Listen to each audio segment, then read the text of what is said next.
Sir ఇప్పుడు ఆంధ్రప్రదేశ్ కి కూటమి ప్రభుత్వం వచ్చి 2 సంవత్సరాలు అవుతుంది. చంద్రబాబు నాయుడు గారు ఈ వయసులో కూడా అనేక రకాల దేశాలు తిరిగి అనేక రకాల పెట్టుబడులు కంపెనీలు తీసుకుని వస్తున్నారు. ఎలా అనిపిస్తుంది సార్?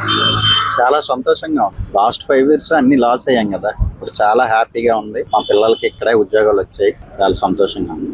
సార్ ఇప్పుడు చంద్రబాబు నాయుడు గారు ఏదైతే పథకాలు హామీ చేశారు, ఇప్పుడు సూపర్ 6 అనేది సూపర్ 6 అయింది. ఎలా అనిపిస్తుంది సార్? ఈ సూపర్ 6 అనేది సూపర్ హిట్ అయింది సార్. 250 రూపాయలు పెంచడానికి 4 ఏళ్ళు పెట్టింది. ఎక్కి టక్కున పెంచాడు. ఇంకా ఆయన చెప్పడానికి ఏం లేదు సార్, ఈయన అనడానికి ఏం లేదు. Super sir. కూటమి ప్రభుత్వం అయితే అద్భుతంగా చేస్తుంది. రోడ్లు కూడా ఇంత ముందు చాలా ఇబ్బందిగా ఉండేది, ఇప్పుడు అంతా బాగున్నాయి కదా.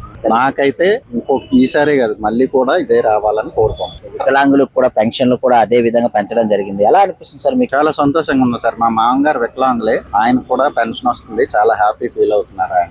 ఇల్లు స్థలాలు కూడా 3 సెంట్లు అనేది పేదలకైతే ఏదైతే హామీ ఇచ్చారో అది పథకాలు కూడా సేకరించబడింది ఆన్లైన్ లోనే. ఇవన్నీ చూస్తుంటే మీకు ఎలా అనిపిస్తుంది? చంద్రబాబు నాయుడు గారు కానీ, లోకేష్ గారు కానీ, పవన్ కళ్యాణ్ గానీ పనితీరు ఎట్లా ఉన్నారు? చాలా బాగుంది సార్. లోకేష్ గారి పనితీరు బాగుంది, అలాగే పవన్ కళ్యాణ్ కూడా చాలా చక్కగా సహకరిస్తున్నారు. ఎంతమంది ఎన్ని చెప్పినా కూడా అందరూ కలిసి ఉన్నారు. కూటమి ఇలాగే మరొక 5 ఏళ్ళు కూడా అధికారంలో ఉండాలని మనస్ఫూర్తిగా